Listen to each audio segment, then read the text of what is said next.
Hey curious cuties, welcome to Curio City. Today's guest is Clementine Morrigan, a controversial figure, a powerhouse, a writer, and a socialist. She's been making zines since the year 2000 and is the author of several books. She's one half of the Fucking Canceled podcast, and she's known for writing white text on a black background on Instagram. Nothing human is alien to her, and she seeks to face the whole human experience head on. She writes about healing, trauma, addiction, relationships, intimacy, courage, principles, and how to be human together on every scale, from the personal to the interpersonal, to the communal to the political. Curio City, please help me welcome Clementine Morrigan. Clementine, welcome to Curio City. Thanks for having me. So I've been a follower for a while, and I really do, like I said, find you so inspirational. I just love the way that you approach hard topics. I am constantly sharing your black and white posts, and they stir up some great conversation between me and my community. So I just wanted to say, first off, thank you for what you do. It's an inspiration to so many. Thank you. That's very kind of you to say. Yeah. Well, let's dive in. I have some questions for you today, just like I said, just to get to know you a little bit better and your story. So can you share a little bit about your journey as a writer and how it led you to delve into zine making since 2000, which is a long time ago now? Yeah. So, okay. I mean, I always was a writer. I have been writing since I was like a little kid. And even before I was a writer, I was always like a storyteller and a chatterbox. You know, I always had a lot to say. Like an early story of my childhood was that like when I was like a little kid in daycare, I didn't want to take a nap during nap time. So I like struck a deal that I could like tell the other kids a story. Oh, that's so cute. I love that. Yeah, so I've always had a lot to say. I've always been a writer. And when I was, I guess, like 12 or 13, I came across a book called A Girl's Guide to Taking Over the World, which was a collection of like writings from zines, excerpts from zines. And it was definitely not an age-appropriate book. It was intended for an older audience. But when I discovered this book, like what was amazing to me about it is that all of these writers were talking about things that were profoundly taboo and that I knew in my day-to-day life that I was not allowed to talk about. And so in particular, like I was a queer child. I knew that I was queer, but I was not out of the closet. And these writers were talking about that, talking about being queer. And also, I was experiencing abuse in my family, and these writers were talking about that. And so zines immediately were like this amazing space for me where I was like, this is a place where people just tell the truth, you know, and where you can just say what's really going on. And so I found out about a magazine called Broken Pencil Magazine, which is a Canadian magazine that basically, it still exists. It reviews zines. And so you could like write to people and order zines in the mail. And so, yeah, it was like the year 2000 and the internet was, you know, very new at the time. It did exist. And I was also online, you know, I had like an online diary and things like this. Oh, nice. Yeah. So like outside of MySpace, it was like your own. This is pre-MySpace. Yeah. This is pre-MySpace, significantly pre-Myspace. This is like pre-LiveJournal. Okay. Love it. A pioneer. So yeah. And so like there used to be these things called online diaries. There used to be different websites that hosted them. One was called Diaryland. And you could basically like the thing is that back then the internet was so anonymous, right? Like it wasn't like how it is today. Right. It was like you didn't have your picture. You could just write anonymously about things. Yeah. So I did do that kind of stuff too. But the internet was also like nowhere near as like expansive as it is today because it was still early in the history of the internet. And so zines were this whole world. And I mean, part of it that made it different from the internet is that there's this intimacy of like holding this object in your hands that somebody else made, you know, some other girl somewhere in the world, like literally like stapled this zine. Yeah. And so I, you know, was very involved with zine culture when I was younger, trading zines in the mail and writing zines. And I have written zines my entire life, like from that age of like 13 until now I'm 36. I love that. And now it's my job. Now it's what I do for a living, which is a very weird thing. And it's just, I've done it so much and for so long that I built an audience. And then like with social media, like because I blew up on social media with my little white text on a black background thing, it allowed me to like really increase my audience, which then means that I can like sell a lot of zines. So yeah. That's awesome. That is so cool. A true pioneer, like I mentioned, like you really are. And I do feel like your Instagram is like truly like zine. It's like a zine version or a Instagram version of like zine. Like it literally exists online in that way, which I think is really cool. And it kind of reflects that because of the black and the white style. I feel like it gives that kind of just authentic, like raw text like you're talking about in zines. Like your Instagram posts, like with that background and with like the style, do you feel like it's inspired because of like your zine making, like the black and white? Was that like a choice because of that? Does it complement your writing? I think the thing is that I am technologically not very with it. Okay. And so I'm still like this. Like I make zines with scissors and glue. I do not understand how to use the programs that my gosh. I do not know how to do that. I don't understand how to do it. And I tried to do it. Like someone was like, this is crazy because I have all these zines and it's literally my job. I still have like a folder with like the paper, like basically you make it with the glue the first time and then you photocopy it once. And then that becomes like your master copy that you photocopy from. And I keep all of those in a folder. And like, so if I go and I'm like, hey, I want to photocopy this. And like, they said to me like, okay, can you send us the digital file? There is no digital file. It doesn't exist. That is amazing. So I'm just like that. I have a serious block at understanding, even though I obviously know how to work Instagram, like I really don't understand how to do technological things at all. And I find it stressful. Like I don't like it. I like to do things in like a very basic DIY kind of way. Yeah. So I feel like this does come across in like the aesthetics and like because the ethics of zine making and the aesthetics that flow out of that are like you do with what you have. Yeah. You don't wait until you're smarter, you're more educated, you're a better writer. You don't wait until you have the money to buy the program, to do the thing. You don't wait until you go to school to get the degree. Like you just do it now with like what you have. And it's like a punk aesthetic, you know, like zines come out of that. And so for me, like that's always how I've done things. Like I just do it with what I have. And so like, you know, I figured out sort of how to use this like app that I make the little text things on. Yeah. But like my partner makes fun of me all the time because like I really don't actually really understand how to use this app. And there's like a lot of other things that you can do with it, but I don't understand how to do that. I can barely figure out like there's like layers on this app and like I had like 10 layers in there. I didn't know they were there. You didn't even know. I couldn't find them. That is amazing. Well, you know, people say that like the biggest thing for like being online and social media is like consistency and having like a look, a brand, like a way that you show up. It's like you can change. This is what I've honestly been learning more recently. Like you can change what you say, what you want to talk about, but if you like deliver it in a similar style consistently, like that's the thing that will keep your audience like with you.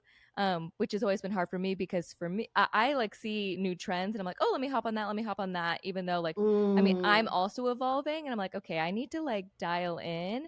And so accounts like yours, it's like, although yours is very minimal, you're like on the other side of it. It's like inspirational because it's like, well, it's working because she's just always like you're just showing up as you. And for sure. What is important to you is the thoughts behind like your posts and what you're saying and the conversations you're starting, not the frills of the new trends and whatever's happening. And I think that's the thing because it's like Instagram is like it's not really a platform for writers, but like people have started using it in all sorts of different ways than it wasn't intended for. Yeah. And like for me, it's like I'm just a writer. Like I'm not a visual artist. I'm not a designer.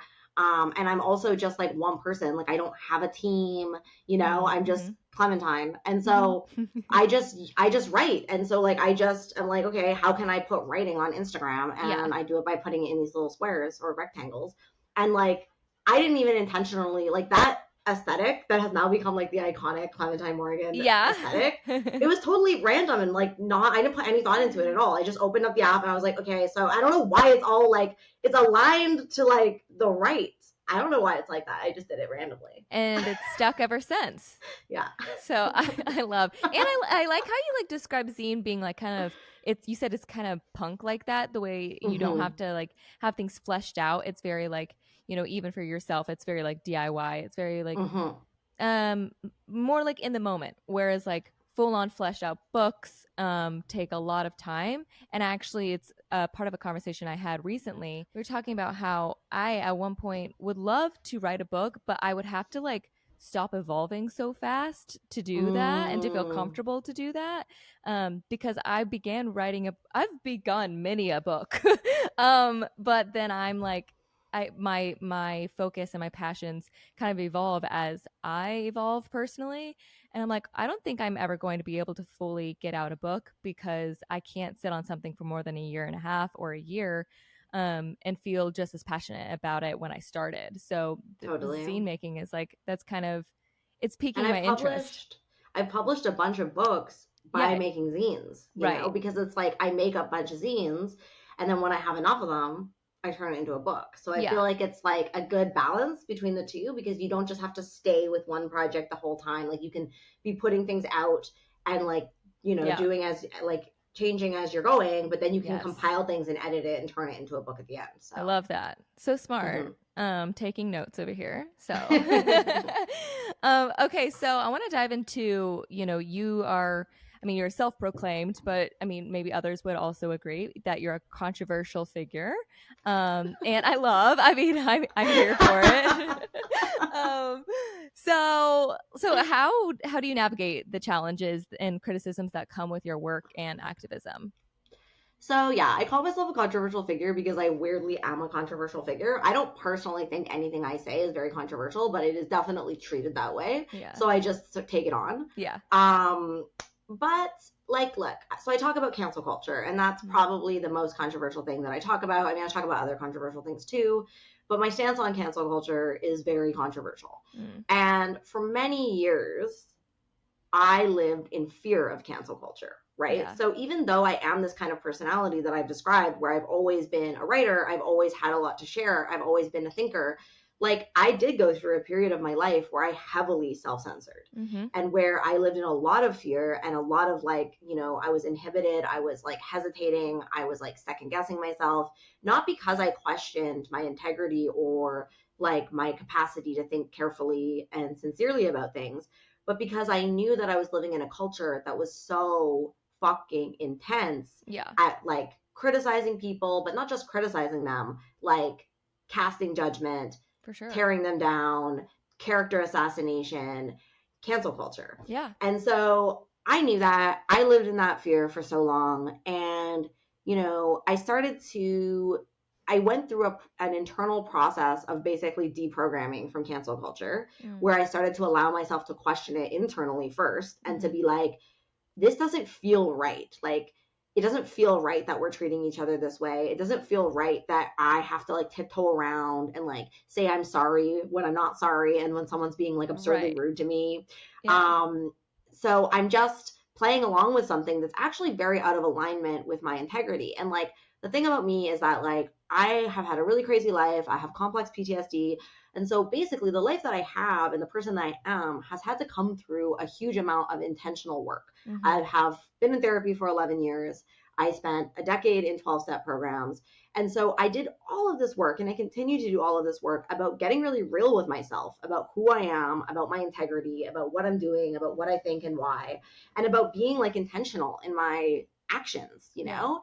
And so it became impossible for me to lie to myself about this anymore.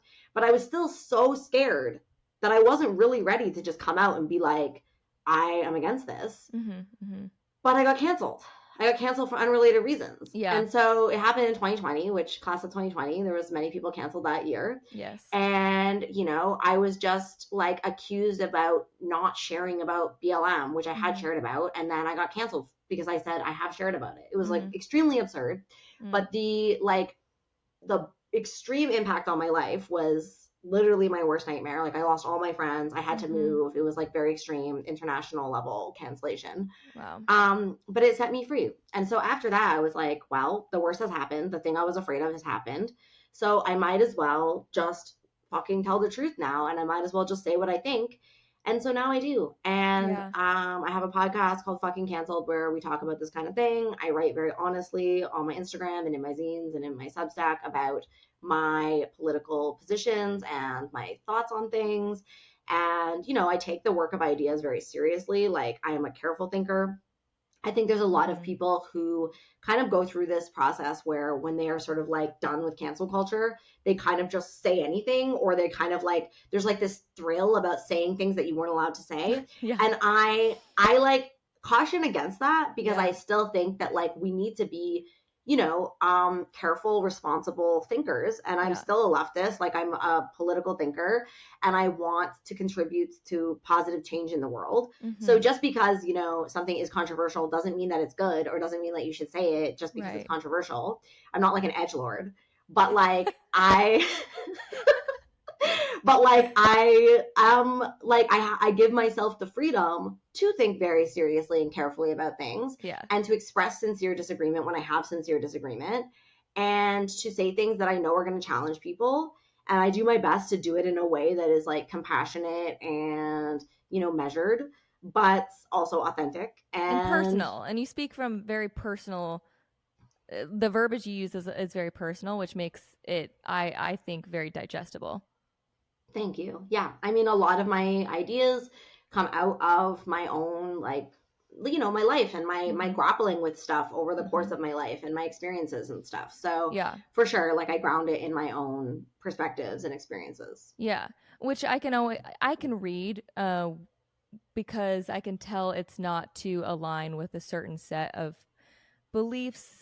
Because if you were to combine all of the things that you've ever shared and posted, like you couldn't fit you in a box. Like you know, you've spoken on many things from many different sides. And to give you a little bit of like my background, so I was one of the first things that I did publicly that was like wrong, right, which set me free, as you kind of use the verbiage, was I was once engaged to somebody else, and I it's just sent out like save the dates to over like 200 addresses. It was like this big to do, and I ended up calling it off. And you know, that was like a whole public thing. And then I fell in love with my drummer. I was a musician at the time. I was actually in the Christian music industry, which is that's the next level of my transformation. And so I fell in love with my drummer. So then that was like its own little scandal. And then, but that set me free because that was the first time that I was like, I am going to publicly make a choice that wasn't in line with like what everybody expected of me to keep going through with this. I had said yes. I was literally, all I had to do was walk down the aisle. The whole thing was planned, ready to go. And so being like, I was so freed from that situation and like felt, you know, madly in love with my drummer, who's now my husband. And my passcode on my phone, I've announced this so many times on my podcast. I feel like people are gonna be like, we know, but it's literally it's 3733. It's free. It spells out free. And it's been that since, you know, I called it off, which was in 2016. And that's been something that has literally been my through line ever since. So then moving forward, you know, once I got married to now my husband, Adam, and we were going through our own transformation, we deconstructed our faith very publicly. And like I said, we were in the industry of Christianity. And so I would say that was probably my first experience with, I wouldn't even say, yes, cancellation, but it was more like I just lost that community. It was more like an abandonment type thing. I wouldn't say cancel because that's that the repercussions are very different with cancellation. And so then moving forward, right? In 2018 to 2021, I was deconstructed my faith and fell into a very social justice Right. warrior space, which is like the natural pendulum swing This that is happens. a common trajectory. I've heard this like It's a story from other very people. yes, Yeah. it's very common. Our podcast even for years was called Deconstruct. We only recently changed it to Curiosity this year. So Mm. it was a whole thing that was like our whole brand. It was our whole mission, you know, all these things. And anyway, I went on a trip to Joshua Tree with a bunch of girls. You may have heard of it, you may not have, but it was a bunch of girls in this like post evangelical deconstruction type Mm. space, and a big cancellation campaign, Okay. smear campaign came from that. And a lot of my friends with a bigger following had a bigger fallout cancellation from it. Whereas me, I kind of like fell through the wayside. Also, I am indigenous, and part of the cancellation was like there's not Mm. enough like people of color and represented in this trip or whatever. Anyway, not to get into the details of that, Mm-hmm. but like I kind of fell through the cracks because they were like, well, we don't really know what to do with Right. the indigenous mixed girl because like she kind of fits our narrative of what we expect from people, but not Right. enough, you know? Right. Um, so anyway, I didn't get the full brunt of that Right. cancellation, but it was like I call it my cancellation attempt, right? That was like Right. Yes. the Yes. season I'd been through.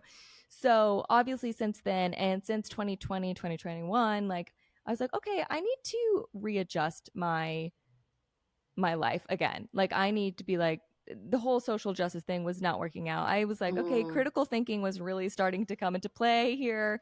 I was and things with COVID. Like there was just so many conversations Yeah. that were going on that I was like, wait, this is way more nuanced than these two conversations that are happening right now. So anyway, a lot of things were born from those, I would say, three major events in my life. But I wanted Mm-hmm. to give you a little bit of my background to kind of give you an idea of like where I'm coming from and how I resonate with so much of what you talk about and what you stand for. And even, for instance, I think you posted this recently. It was like a selfie of you, and you were like, basically, the only thing you can count on in life is change. Mm-hmm. Like everything changes, anything changes. And that's like one of my three life tenets is that the only Mm. thing you can count on is change. The only thing you can know is your own consciousness, and life really isn't that serious. Those three things are Mm. my three tenets. Mm. So I saw that and I was like, yeah, we share a lot of the same ethos. And so I just wanted to share a little bit of my story in that way. Totally. Yeah. I think that that's a really common trajectory. And I think a lot of people who come out of very religious backgrounds, they come out of that and they're like, wow, now I can think for myself and I Right. have the freedom to think for myself. And like a lot of the things that social justice culture represents are things that are kind of like taboo in like religious contexts. Right. Right. So it's like, okay, all of these things that are taboo in religious contexts, I'm now going to embrace. But then you get into social justice culture and you find another orthodoxy. You find Yes. another place full of rules in which you're not allowed to think for yourself, in which you're not allowed to ask questions. There's a lot Yes. of like taking things on faith, Yeah, and it really getting is. punished if you say you disagree with something, getting exiled, excommunicated. And Mm. so like there's a lot of actual parallels in the behaviors. Like the content is different, but the Right. actual like behaviors are very much the same Yes. and that's why I think like social justice culture, it operates more like a religion Yeah. than a politics. And so yeah, I feel like that's a pretty common story. And then people are like, okay, wait, I actually do want to think for myself. I do want to be able Right. to ask questions. That's why Yeah. I left religion in the first place. Yes. So now when I say like I left religion, I mean all religion. Even Yes. social justice religion, like I've left that Yes. in the past too. So yeah, okay. So for you, you have your podcast, which Mm-hmm. I listen to. I love fucking canceled. Mm. What topics do you find, the most compelling to discuss on your podcast? And like how do you approach controversial subjects there? I guess, I mean, the podcast covers a lot of different things because we Mm-hmm. basically want to break down like what we are calling right now, like the social justice religion. On Mm-hmm. the podcast, we call it the Nexus. And we look Okay. at the different components that Yeah. come together within social justice culture. One of which is cancel culture, and the other is identitarianism. And Mm-hmm. identitarianism is like what you were referring to in the cancellation when they were like, oh, but this person is like indigenous, so we're not really sure what to do because we're supposed to be centering indigenous people, but like actually this doesn't really fit our narrative. So yeah, like that's an example of like identitarianism playing out.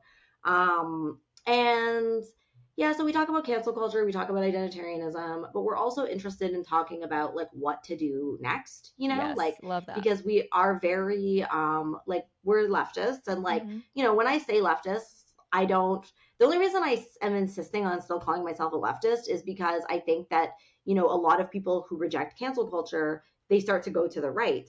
And when I say that, I mean like they actually start to express right-wing values.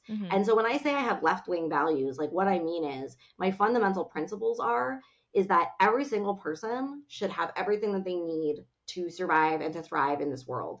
And so I believe in socialism in the sense that like I believe that workers should be controlling and being able to get the profits from their labor instead of a ruling class that extracts those profits and then does whatever they want, including destroying the planet through climate change, Yep. So I'm a leftist. And so I want people to have their needs met. I want people to be able to benefit from their own labor. I want to have strong social security like nets so that people don't fall through the cracks if they're not able to work.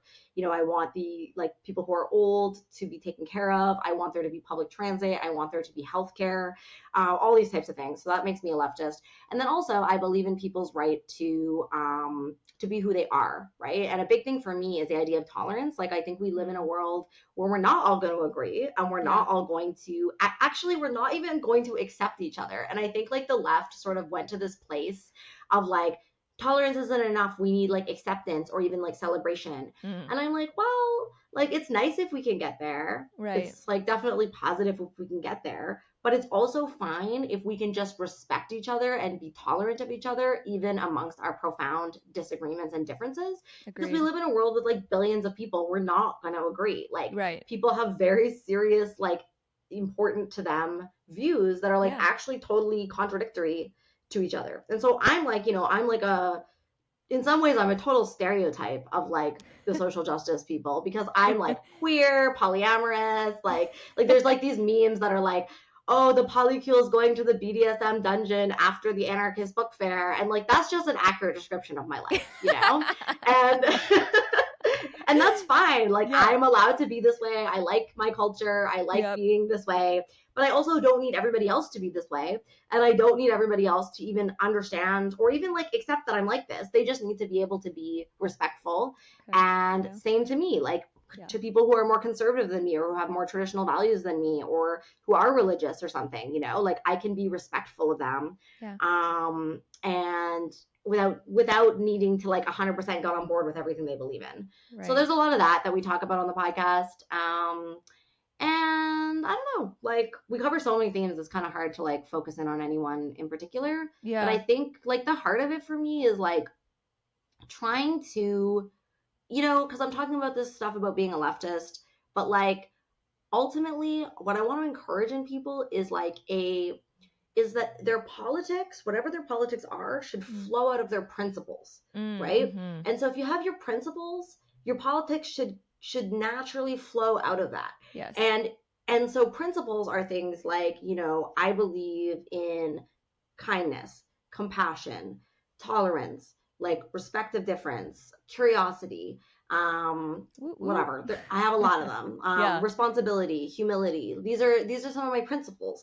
And so when I'm making decisions in my life in general, but especially like when I'm making decisions politically, like what are my politics? Like what am I for and against? How do I want the world to be?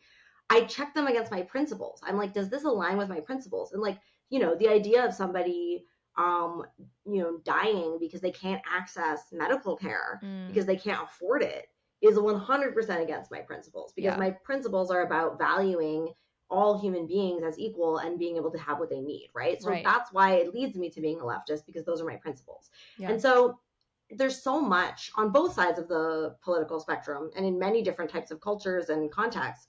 There's so much like, because I said so, like, I want you to believe this because I told you to. Right. And I don't want that. I don't want people to even agree with me on what I'm saying. I want them to feel empowered to become responsible ethical thinkers and actors in the world. Yeah. So that means like each person really needs to think about their own principles and why they have those principles, and then think about their own actions and their own politics and see if those flow out of their principles or if there's contradictions. And if there are contradictions, if there's certain things that we advocate for politically that actually, you know, are not in alignment with some of the deeply held principles that we say we have, then that is like a good point to like check it and be like, oh, am I acting in accordance? And that's why I abandoned cancel culture, right? Because I was like, that actually is against my principles. Because my principles are about kindness, you know, extending empathy. And so when I treat people like they're disposable, it's actually counter my principles. Yeah. Yeah. That makes so much sense. Yeah. Thank you for sharing that. Your focus on healing, and you talk about trauma and addiction and, you know, and relationships, like everything you talk about is very expansive. How do you weave these themes? Like, do you try to find like consistency like through them to create like a cohesive narrative across your body of work, or are they all just so individually fueled, I suppose? Well, I don't think I'm doing anything on purpose necessarily, but yeah. You're like, I don't know, I just throw it up there. But it's like I think very deeply about things, right? Yeah. And so relationships are fascinating to me, and like a lot of my work, you know, it all like I kind of see things on like a different levels. Yeah. But they're the same kinds of themes are playing out on different levels, right? And so you can actually look like if you actually look at what I'm talking about at the level of like say interpersonal, like even before that, personal growth, recovery, healing, like recovery from trauma, all that kind of stuff. Yeah. And then you move up to the level of like interpersonal relationships, like relationships in partnership, relationships in friendship. And then you move up to the level of like community and relationships in community. And then you move up to a larger like political level or like a geopolitical level, an international like level. When you're looking at all of these different levels, I still think that the through line for me is the principles, right? And so there's like, you know, I look at I read all these books for therapists. I constantly just read books for therapists. I'm not a therapist, but the reason I read all the books for therapists is because I have, or like I'm basically pretty much recovered now, but like I have complex PTSD, and like I used to have so much mental health problems. Like I was really like I was locked up in psych wards multiple times. I was like an alcoholic, like a street involved alcoholic, very crazy, like totally openly crazy in the world, like panhandling and screaming at people, you know? That was my life. And I had so much trauma, so much like repetitive trauma. And so when I slowly started to get out of that, I really was just like, I need to do everything that I can to try to get my life back, to try to heal from all of this stuff that has happened to me. And so I wanted to understand the work that I was doing in therapy. I wanted to be like an active participant in that. And so I wanted to learn everything that I could learn to understand why I was the way that I was and how I could change. And so I learned all this stuff about therapy and, you know, was a very active participant in my therapy life and still am. And there's this one modality that I've come across, and it's called internal family systems. I love that. And internal family systems is a therapeutic modality that basically says all people have different parts of themselves. Inside themselves, there's different parts of us, right? And so that's, you can see that when we say like a part of me wants this and a part of me wants that, right? And these different parts of ourselves, they're trying to keep us safe, and they're trying to do whatever they can to keep us safe. But sometimes the things that they think are going to keep us safe are like based in outdated narratives from older times when we were children and maybe we were experiencing trauma or we were experiencing things that were totally out of our control. And so those parts are like operating in this like situation. Right. And so from that perspective, we can have parts of ourselves that do totally crazy things that are very out of alignment with our principles, right? We can have parts that are acting from so much pain that they're just behaving in horrible ways towards themselves and towards other people, and maybe causing a lot of damage in the world, maybe like hurting people a lot. And so the modality in internal family systems is based on this idea that there are no bad parts. And there's the book No Bad Parts by Richard Schwartz, like that's what he talks about in this book, that all of these parts are just trying their best to keep us safe. Yeah. And it's not about condemning them, it's not about punishing them, and it's not about trying to get rid of them. It is about compassionately listening to them. and Mm-hmm. trying to understand the pain that these parts are in and Yeah. why they're doing what they're doing, and trying to come into a trusting relationship so that those parts can actually feel safe enough to let go of the strategies that are not working and start to do something healthier.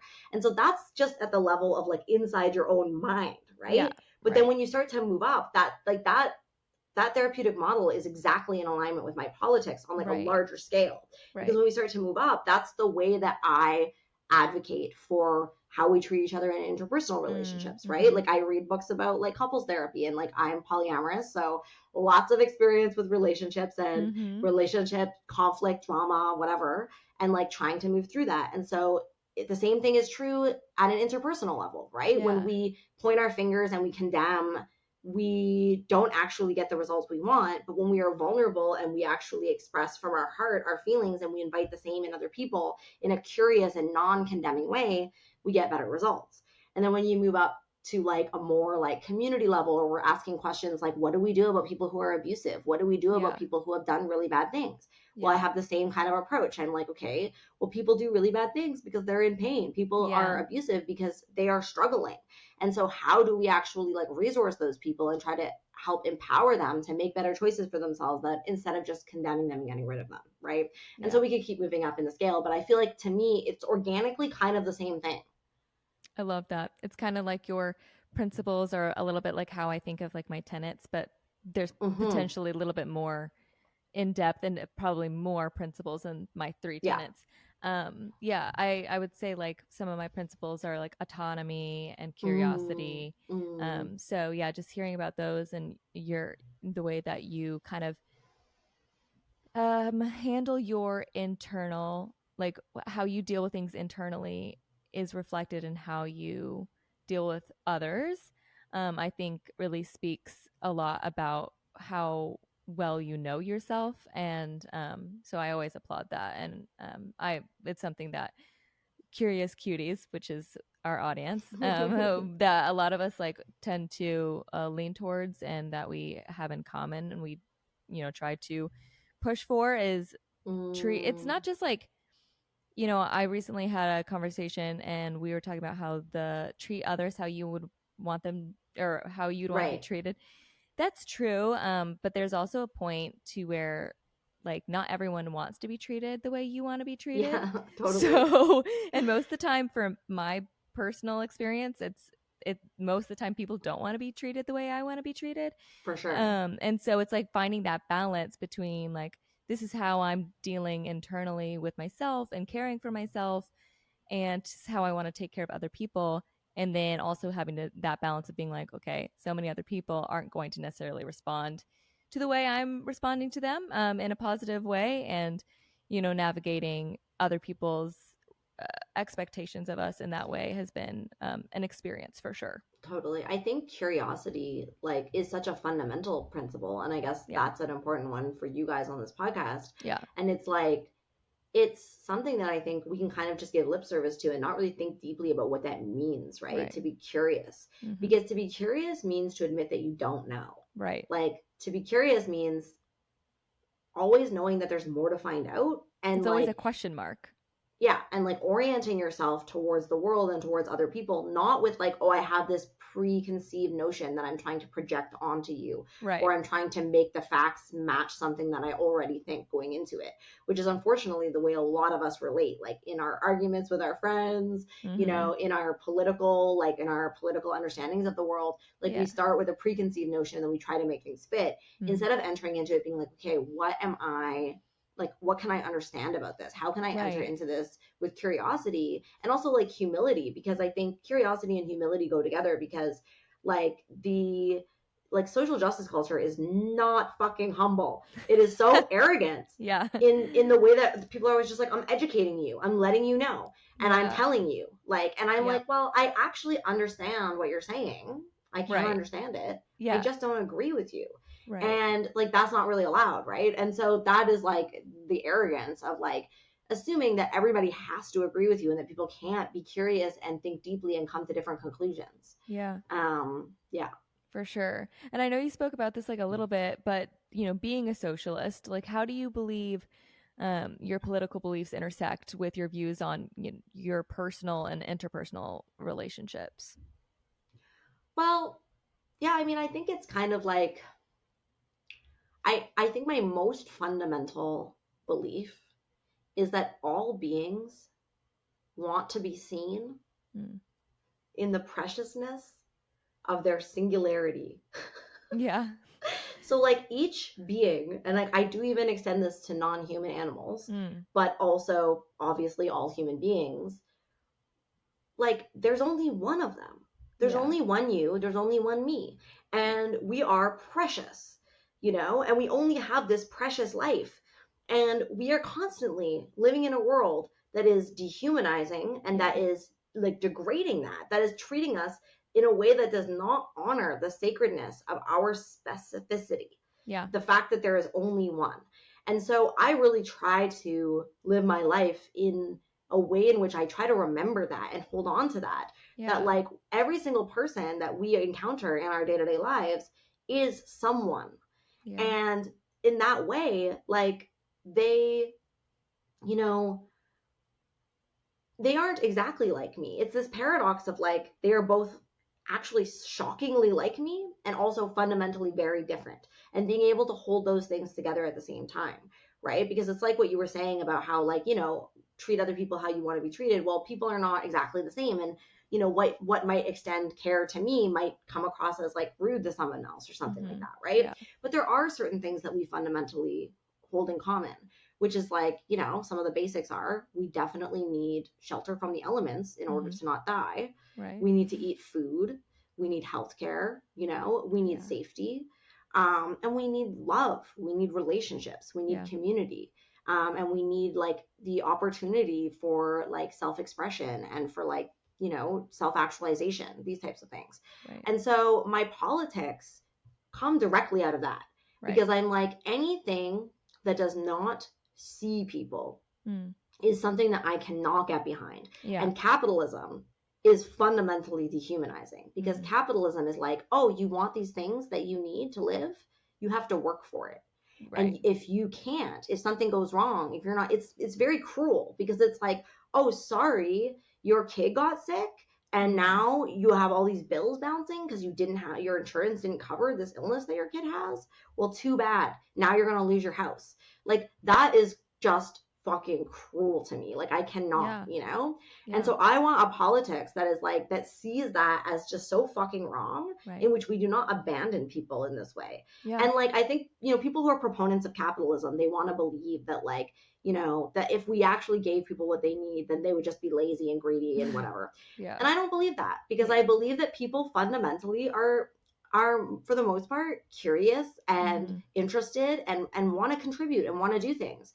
They may not want to work a shitty job for a shitty wage. That's true. Yeah. But I think that people all have something really significant to contribute to the world. Yeah. And they actually would contribute it if they weren't too busy working like survival jobs to get their fucking basic needs met. I think about it all the time, that I'm like, we're facing things like climate change and like really serious issues. And people who have like genius minds who could really come up with serious like solutions to this are probably currently living in abject poverty, do not have access to education, do not have access to what they need to actually develop the genius that they have that could contribute like huge things to humankind. But capitalism is keeping them totally shackled, you know? Yeah, I think about that too. Yeah, it's like devastating, but that's like what puts in the passion for the work, that you do. Absolutely. And part of the things that you do, like obviously we've talked about how you are a writer at heart. Like that's like your main driver with how you get your messages across. Yes, you have a podcast, but like through and through you have been, and you always will be a writer. And so I would love to, get some insights from you about like your writing process and how you approach talking or tackling such diverse topics, and what drives your creative process in that. It's a very funny answer that I have to this question, but great. Basically I always say that the process of writing for me is primarily walking around, thinking my thoughts and feeling my feelings. And so heard, like I get you. I get you. I have to do that. I have to have a lot of space to just think my thoughts and feel my feelings.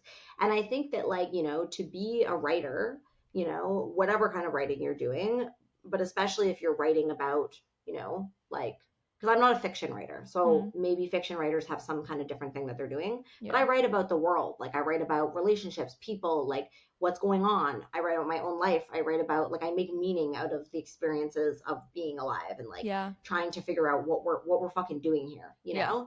And so in that work, it's like a lot of that is just me fucking trying to figure it out, right? Yeah. And I'm always trying to figure shit out. So I'm thinking about it. I'm reflecting on my relationships. I'm reflecting on my experiences.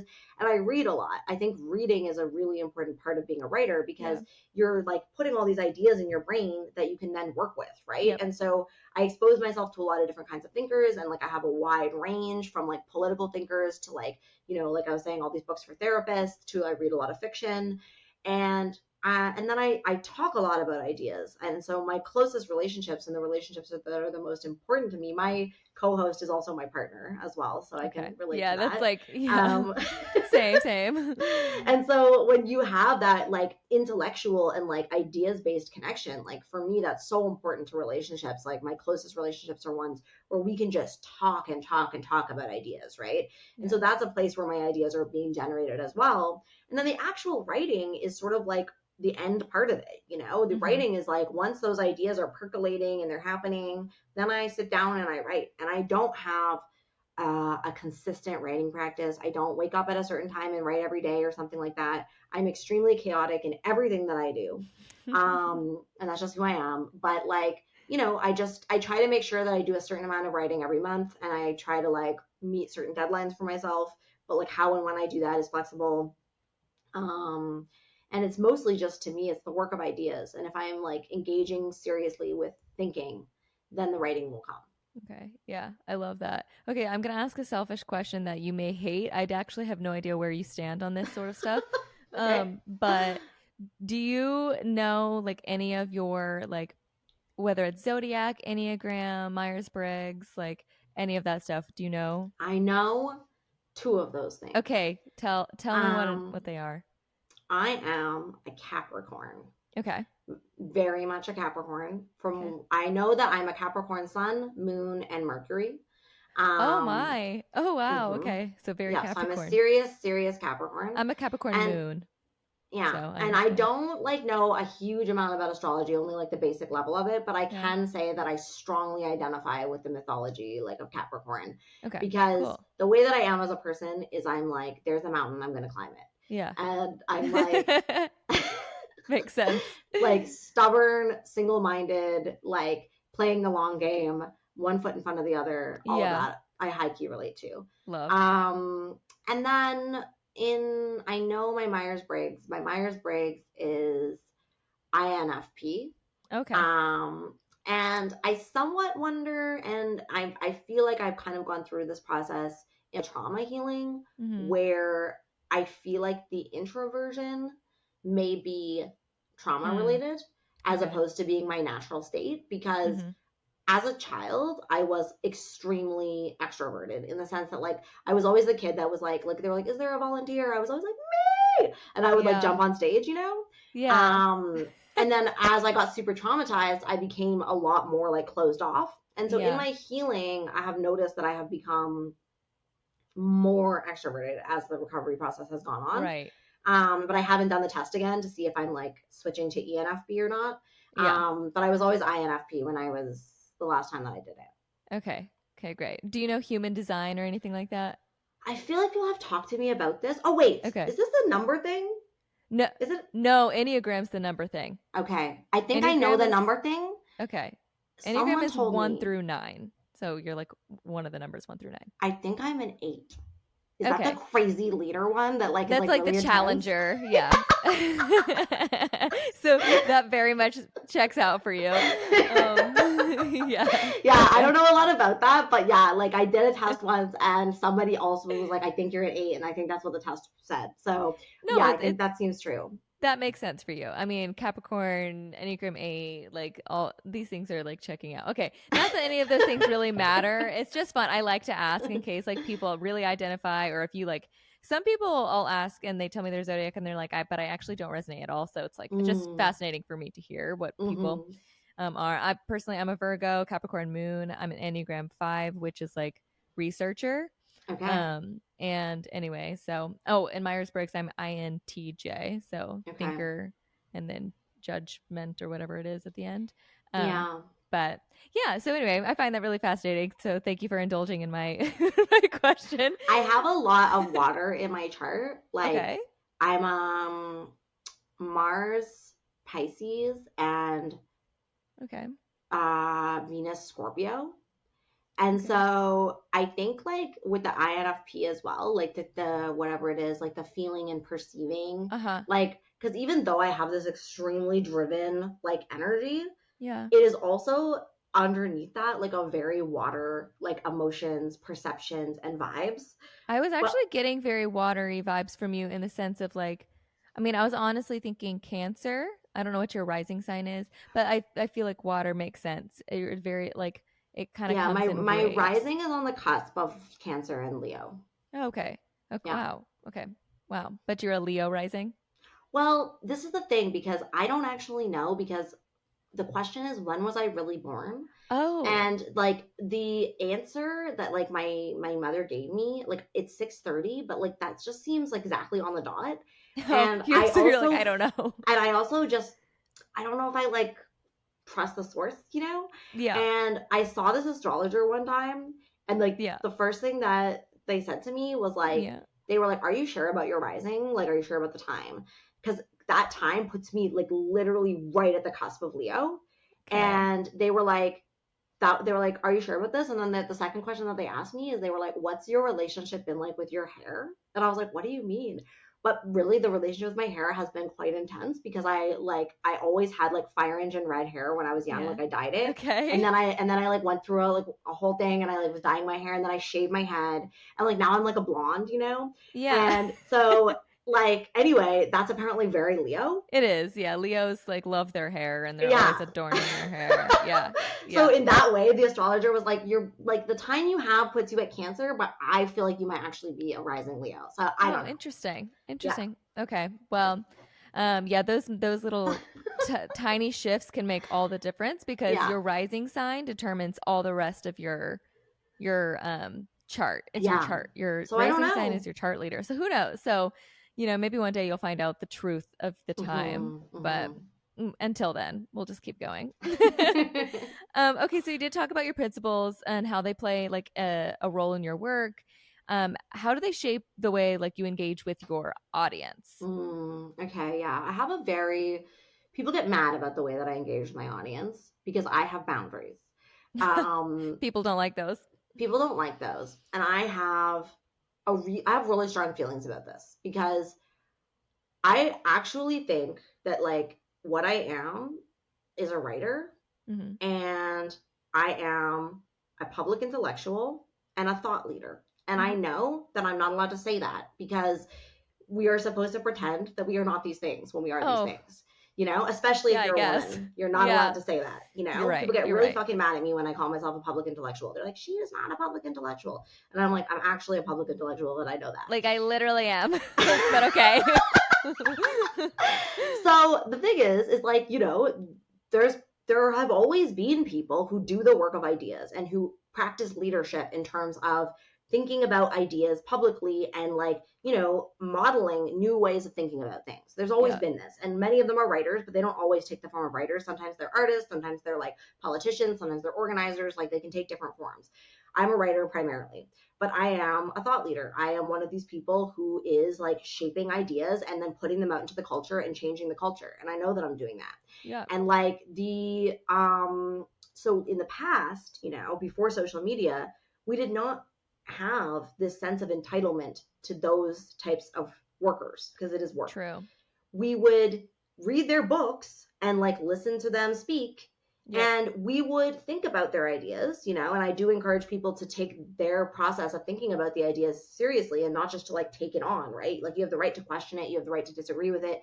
If you're a responsible thinker, you will question it and you probably will disagree with it often. But we would not, like, if I read a book by someone whose ideas I really like I'm engaged with and respect, and there's like aspects of it that I strongly disagree with, I don't write to that person and demand that they have a one-on-one debate with me about it, or Yeah. that they like publicly like hear me out on my perspectives, right? What I would do, and what used to be more normal in the past, is that I would talk about it with my friends and I would express my opinions about it to my friends. Maybe I would have a book club where we would discuss these ideas. And if I felt very moved and very passionate, I might feel called to enter into the arena and also take part in public discourse. So I might write a book review. I might write my own article that expresses my own ideas or that critiques the ideas of the author, these types of things. That's engaging in discourse, and that's perfectly fine. But comment sections are this insane thing where people think that they have the right and the entitlement to engage in a one-on-one interaction with someone who is a public intellectual or a public artist or a public creator of some kind. And it's like, sorry, I don't have the time and the energy and the capacity to engage with thousands of people that way. I simply don't. And I also don't believe that it is a good idea for me to just leave my comment section totally just open, because it gets chaotic in there. And also, people misrepresent what I said. And like, I'm a very careful writer, and I take pains to be very clear as I can, and I think I'm pretty good at that. Yeah. But people do struggle with reading comprehension, and people do often read in a way where they project a feeling they're having onto it, or what they're reading reminds them of something else. Right. And so they respond to like what they emotionally feel about it or what it reminds them of. And in doing that, they misrepresent what has actually been said.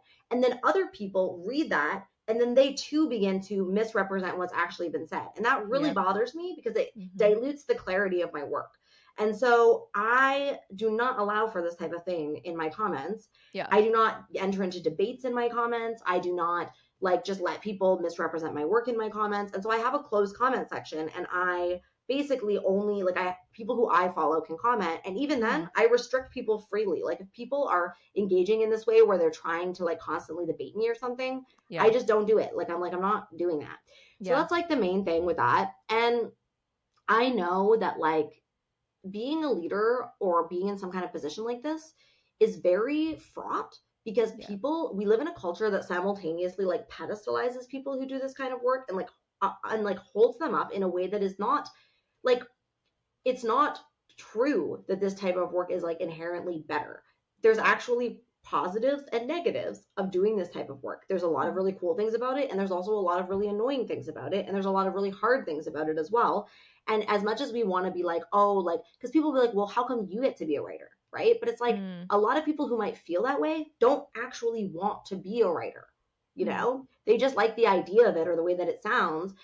There's this guy named, I think, Mark Manson, who wrote a book called How to Unfuck Your Life or something. He's a self-help guy. Yeah. He wrote this thing about how he always thought he wanted to be a rock star, right? Yeah. And he was of course I want to be a rock star. It sounds great, Yeah. But then he's I actually hate playing music. I hate practicing guitar. I don't want to do any of the things that are involved with being a rock star. So I really just like the idea of being a rock star, but I don't actually like the work of being a rock star. And I feel a similar thing applies here, where it's many people might look at what somebody who is, a writer or a public figure, what they might like the bells and whistles. It looks really cool that you get to do that. But it's do you actually want to do the work that I'm doing? Right. And if you do, then you should. But if you don't, then just, it's fine. People have different things to contribute to this world, and not all of us want to do this kind of work, and that's fine, Right. Yeah. So yeah, I think people have a very fraught relationship with leaders, and I think we need to fucking chill out about that. I also think that leaders are supposed to be mentored, and we don't have mentors anymore. So leaders are just out here trying to figure shit out on our own. And we have to weirdly disavow the fact that we're leaders, because it's seen as arrogant to just admit that we are. Right. But we are. And so it's how do you learn to be a leader responsibly when it's taboo to even admit that you are a leader? And when you're never really given an opportunity to actually talk to leaders who are older than you and who have had more experience than you. So I try to model that, I'm someone who I really encourage people to step in their leadership. If they feel called to be leaders, if they have something to offer, if they want to enter into the discourse, I really encourage that. And I try to model, what I've learned through this process, as much as I can. But yeah. And then the other thing is just the parasocial relationship thing, which is just that people have a parasocial relationship sometimes. in which they feel a heightened sense of intimacy with someone that they don't know.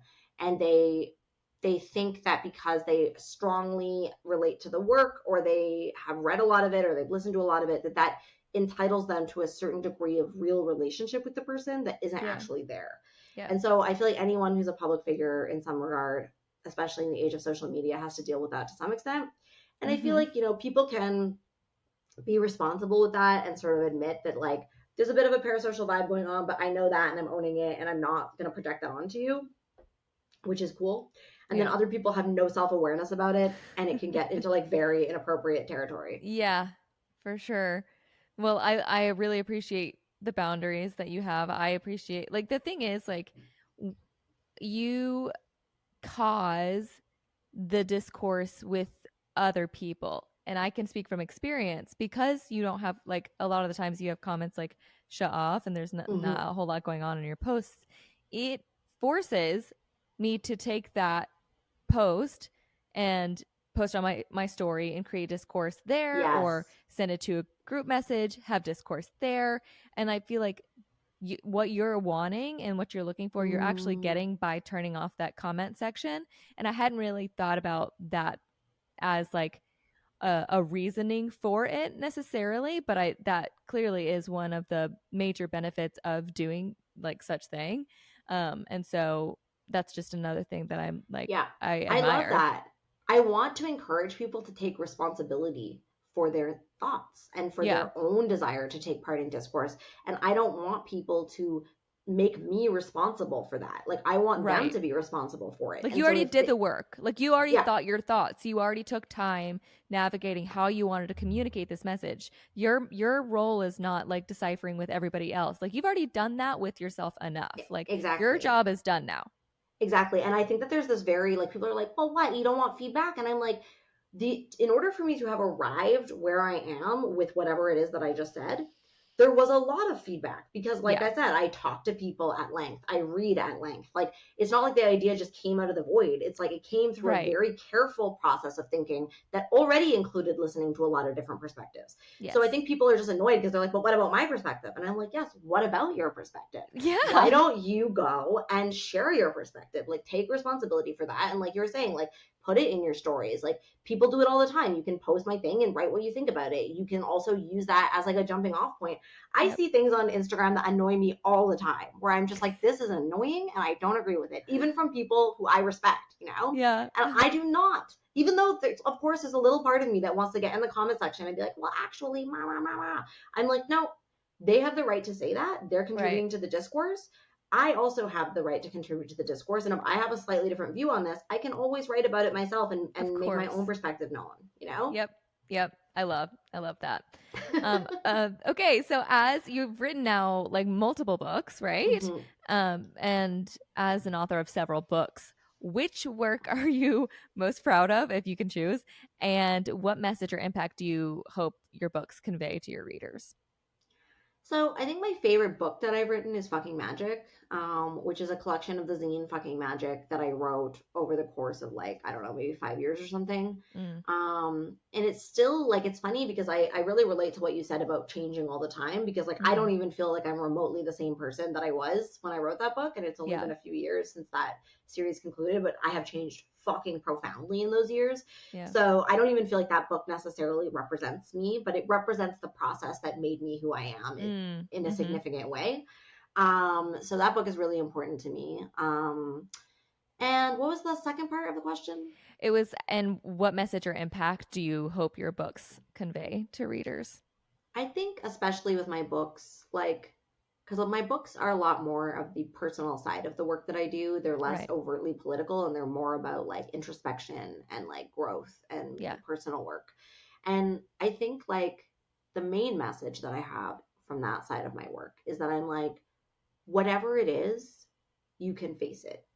And I think that people are afraid to face many things inside of themselves. And we actually live in this way where we are kind of like putting up these like barricades inside of ourselves so that we don't have to look at certain things, so that we don't actually have to look at them and face them, because then we will have to feel them and we will have to like really face and reckon with Right. huge things, you know? Yeah. And I think a lot of us carry things that are very painful and perhaps even unthinkable. Like we cannot think them, we can't look at them.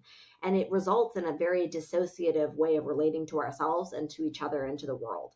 And so I am very much in favor of looking at the thing and facing it, no matter how painful it is and no matter how difficult it is. And so much of my life and my work has been about that process Yeah. of like, you can face it. And it might be very hard to face it. And, you know, I recommend getting a therapist and like getting the supports so that you can do that work. But I think that when we do face those things inside of ourselves and we allow ourselves to be transformed through the curious and compassionate witnessing of our own life and like what we have been through and what has happened to us and what we have felt and what we have done, we will be transformed through that. And then that will allow us to come into a much more of a conscious and intentional relationship to our lives and ourselves and our relationships and our world. Love that.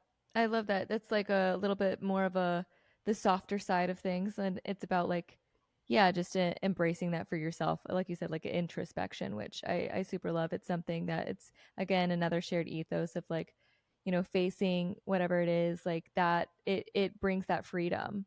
Mm-hmm. Whether it's something internal or whether it's like it's something public that you have to like break up with the fiance or whatever it is. It's like that and I Mm. feel like it really bridges that gap and brings you into the next phase of your life, which is that freedom beyond, whatever Mm. that is. Yeah. So yeah, And I do think more people than we know or like admit, like more people than we would suspect actually do live with things that they feel are somehow outside of the realm of like what could be accepted or mm, known or faced, you know, yeah, whether it's things that have happened to them or things that they've done. They just feel like they have shame, you know, like they have right, shame that there's this thing about them that if people knew it, they couldn't be accepted into the human community and they couldn't be loved. And mm, so they just do all of these like backflips and like gymnastics to never really look at it and to try to push it as far away as possible. And I think this causes so much dysfunction in our world. yeah, And so, you know, so much of the work that I do is about being like, whatever it is, you can face it, and whatever it is part of the human experience, and like you are not alone in that. There are other people who have also gone through whatever it is and have faced it, you know. yeah, And so yeah, I really welcome that in people, and I think it's some of the hardest work. And I think like if we like looking at the cycle of abuse, like I really believe that the reason that the cycle of abuse continues is because people don't face the thing. And yeah. so I'm like, face the thing, and then that's how we will transform. Yeah, embracing the whole human experience is something that we talk about a lot here, Mm, and I know it's something that's like really important to you. Your commitment to facing the entire human experience is evident. It's evident in who you are. It's evident in your work. This is going to be the last question, but mm. how do you believe this perspective? How do you believe this perspective contributes to your unique voice in the literary and the writing and the podcast realms? I mean, I often feel that like a lot of people who are talking about things very theoretically in the political world have not only not lived the kind of fucked up life that I've lived, but also don't ever know anyone who has, you Yeah, know, because not a lot of people who have had the kind of life that I've had get out and are actually able to then talk about it and to yeah, actually like in a calm and regulated way talk about what has happened, you know. And so I think that my experience as someone who has experienced being a very fucking dehumanized and very like treated like absolute trash, the mm, type of people that we generally like turn our noses up at or like avert our eyes from and look away when we pass on the street, because these types of people are very dehumanized, people who mm, are, you know, living in poverty and having very extreme mental health issues, and we just don't offer them any compassion. And so coming from that place of having experienced that, it forces me to know that everyone is someone, because I was there. I was one of those people that was dehumanized, and now I know that like I was always a person and I deserved that compassion then just like I deserve it now. yeah, And so that that like empathy and grace that I carry with me comes from having been on the other side of it, of being denied that empathy and grace. Mm. And so, yeah, I try to just embody that in what I do and to like offer that to everyone in whatever capacity I can in my day-to-day life. Yeah, beautiful. Well, thank you for sharing. And thank you for sharing your time with me and the Curious Cuties today. I appreciate you and like all of your work. Like I had mentioned, I'm a big fan. I really appreciate all that you do. Thanks for being with us today. Yeah, thank you so much for having me on. It was a great conversation. Awesome. And thank you guys for listening. We love you guys. And until next time.